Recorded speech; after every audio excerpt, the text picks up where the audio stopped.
தாமரை வந்துட்டு ரொம்ப தீவிரமா யோசிச்சுக்கிட்டு இருக்காங்க. அப்பந்தான் பார்த்தா சாவித்திரி வந்துட்டு தாமரை பக்கத்துல வந்து நிக்கிறாங்க.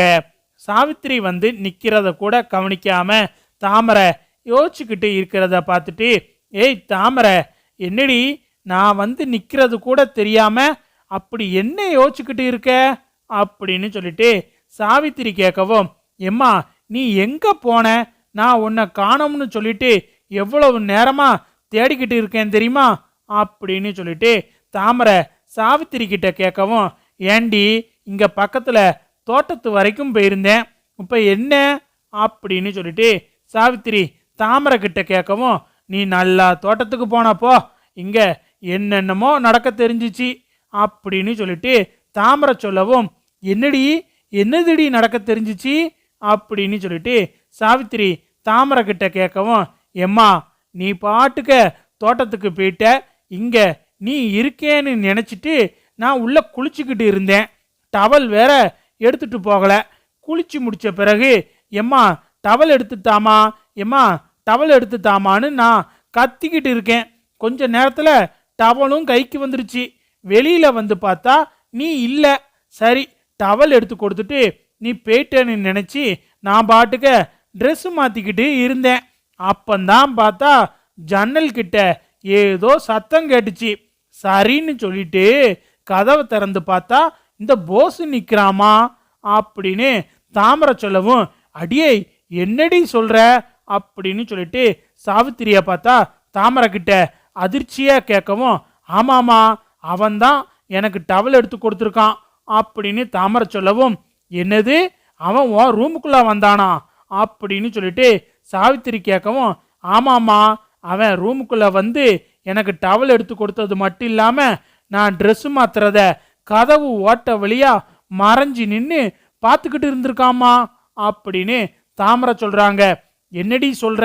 அந்த போஸ் ஆட்டை கடிச்சு மாட்டை கடிச்சு கடைசியில நம்மளையே கடிக்க வந்துட்டானா? அந்த பொறுக்கி ராஸ்களை சும்மா விடக்கூடாதுடி அப்படின்னு சொல்லிட்டு சாவித்திரிய பார்த்தா பொங்கி எழவும், எம்மா பொறுமா, நான் அடுத்து சொல்றதுக்கு முழுசா கேளு, அதுக்கப்புறம்தான் முக்கியமான விஷயமே இருக்கு அப்படின்னு தாமரை சொல்லவும், என்னடி நீ பாட்டுக்கு அசால்ட்டா இப்படி இடி மேல இடிய தூக்கி போட்டுக்கிட்டு இருக்க அப்படின்னு சொல்லிட்டு சாவித்திரி தாமரை கிட்ட கேட்கவும், எம்மா அவன் என்ன காதலிக்கிறேன்னு சொல்றாமா, என்னைய அவனுக்கு பிடிச்சிருக்கான் அப்படின்னு தாமரை சொல்லவும், என்னடி சொல்ற? இன்னும் 2 நாள்ல எம்எல்ஏ மகளோட கல்யாணத்தை வச்சுக்கிட்டு உன்னைய காதலிக்கிறானா? எதுக்கடி இப்படி பேசிக்கிட்டு திரியிறான்? என்ன உன்னை எதுவும் ஏமாத்தா பார்க்கறானா அப்படின்னு சொல்லிட்டு சாவித்திரி தாமரை கிட்ட கேட்கவும், அப்படிதாம்மா நான் நினைக்கிறேன். ஆனா அவன் கொஞ்சம் கொஞ்சமா என் பக்கத்துல வந்து நெருங்கி பேச ஆரம்பிச்சிட்டான். அப்புறம் சொல்றான், உன் மேல எனக்கு எப்பவுமே தனி பிரியம், அதை உன்கிட்ட நான் சொல்ல பயந்துக்கிட்டே இருந்தேன், எனக்கு உன்னை ரொம்ப பிடிக்கும் தாமரை அப்படின்னு சொல்லி என்னென்னமோ பேசி என்கிட்ட தப்பா நடக்க பார்த்தாமா அப்படின்னு சொல்லிட்டு தாமரை சொல்லவும், என்னடி சொல்ற? இதோ இப்பவே அண்ணங்கிட்ட சொல்லி அந்த போஸை இந்த வீட்டை விட்டு அடிச்சு துரத்த சொல்றேன் அப்படின்னு சொல்லிட்டு சாவித்திரி கிளம்பவும், எம்மா இதை போய் நீ சொன்னேன்னா யாரும் நம்ப மாட்டாங்க.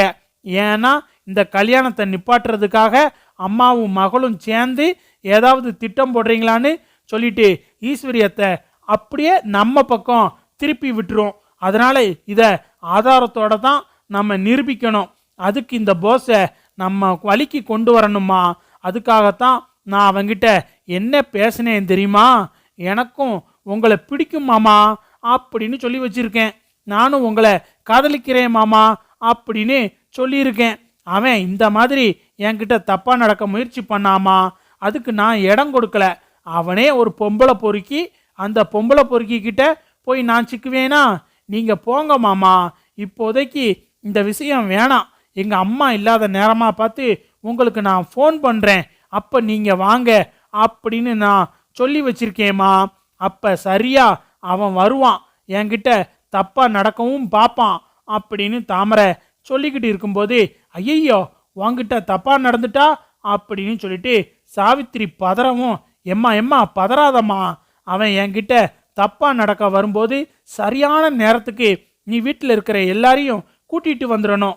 எப்படி சேது மாமா கதையில நான் சேது மாமா கூட இருக்கும்போது அவர் என்கிட்ட தப்பாவே நடக்கல, ஆனா நீ எப்படி வீட்டில் இருக்கிற எல்லாரையும் கூட்டிட்டு வந்த, அதே மாதிரி தான் எப்படியும் இவன் என்கிட்ட தப்பா நடக்க முயற்சி பண்ணுவான். நான் அவன்கிட்ட பேசி சமாளிச்சுக்கிட்டு இருக்கேன்.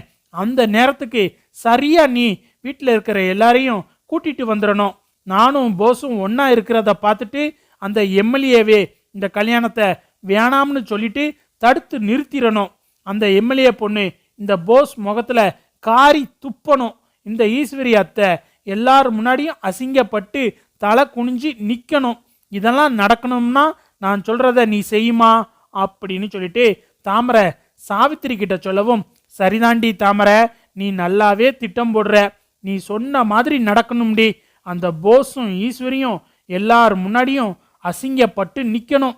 எங்க அண்ணன் வேற பத்தாததுக்கு இந்த போஸுக்கு 1 கோடி ரூபாய் கொடுக்கிறேன்னு சொன்னார்ல, அந்த 1 கோடியும் அந்த போஸ் கைக்கு போகக்கூடாது. இந்த ஈஸ்வரி என்ன ஆட்டம் போடுறா, எம்எல்ஏவோட சம்பந்தம் கிடைச்சிருச்சின்னு சொல்லி நம்மளை எப்படி எடுத்துரிஞ்சு பேசுறா. ஒரு 10,000 ரூபா 15,000 ரூபா புடவைக்கு நம்மளை எவ்வளவு அசிங்கப்படுத்தினா, அதுக்கெல்லாம் சேர்த்து வச்சு இந்த கல்யாணத்தை நடத்தவே விடக்கூடாதுடி. அதுக்கு இந்த போஸே நமக்கு ஒரு வழியை காமிச்சிருக்கான்.